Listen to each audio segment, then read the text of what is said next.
Health Coach. I'm coming to you today with a skills tutorial on how to use double-sided reflections in health coaching. So I'm going to share with you what they are, the benefits of using double-sided reflections, how to use them, and if you stick around until the end, I'll give you some examples so you'll be able to use them effectively with your clients. So first off, it's important to know that double-sided reflections usually occur when we have a client who is experiencing ambivalence, which is when they have mixed feelings or contradictory ideas about something. It's like when we can't decide, or we're on the fence, or torn between two things. The saying, between a rock and a hard place, really captures the essence of ambivalence or resistance. It's when your clients know they should do something, but they're not doing it. So they're stuck and they're unable to move forward. So there are many different techniques in coaching for helping your clients move through ambivalence, but for today,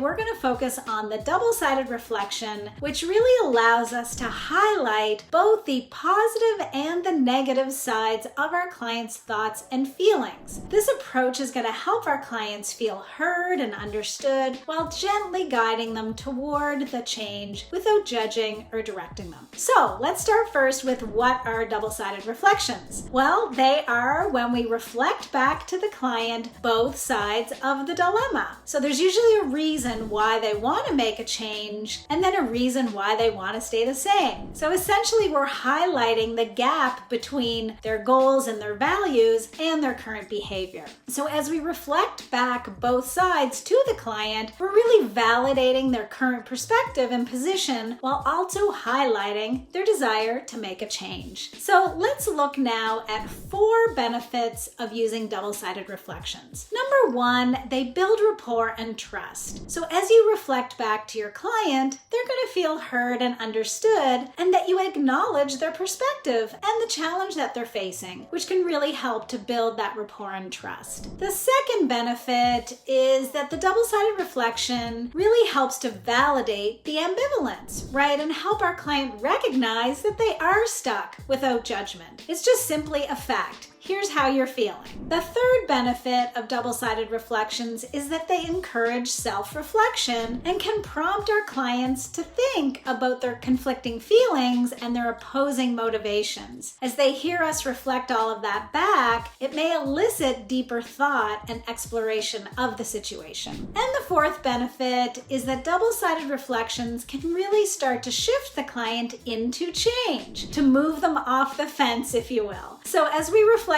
back, it's an invitation for your client to explore and possibly resolve the ambivalence, which can enhance the readiness and commitment to making a change. So now that we know what the benefits are, let's talk about how to use double-sided reflections. And remember, I am going to give you a few examples if you stick around for just a couple more minutes. So the first thing we need to do is to use our active listening skills. You really want to pay attention to what the client is saying and to be able to hear if and when ambivalence is being expressed. You're listening for conflicting desires, mixed feelings, excuses, rationalizing, defensiveness, opposing beliefs, feelings, or behaviors. So the second thing to do is to reflect back both sides of the client's ambivalence. It's okay to take a moment to craft your reflection and be sure to include those both sides and instead of but to avoid negating either side. Using and instead of but will keep it more neutral. Third, you want to use neutral and empathetic language. So make sure your tone is neutral, unbiased, and non-judgmental. Remember, the goal is to validate the client's feelings, not to push them in a particular direction. You're not criticizing the client or pressuring them in any way or favoring one side. You really want to give equal weight to both the positive and the negative.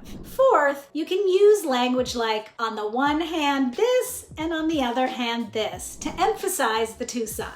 But but you don't have to use that language every time as long as it's really clear what both of those sides are. And then finally, after you share your double-sided reflection, it's really nice to just pause and leave a little space at this time to see what insight, response the client might have to explore further. Okay, so now let's take a look at some examples of what double-sided reflections sound like so that you can use them effectively with your clients. So the first example. So the client might say, I want to lose weight, but I really enjoy eating out with my friends. And the coach could reflect back, on the one hand, you're enjoying the social aspect of eating out with friends, and on the other hand, you also want to work towards your weight loss goals. Example 2, the client says, I know I should exercise more, but I'm always so tired after work. And the coach reflects back, I'm hearing that you feel exhausted after work, and at the same time, you recognize the benefits of exercising more. The third example, the client might say, I really want to eat less sugar because it gives me headaches and I'm gaining weight. But when I'm stressed, the first thing I do is to look for something sweet. And the coach reflects back, I'm hearing that on the one hand, you want to reduce your sugar intake, and on the other hand,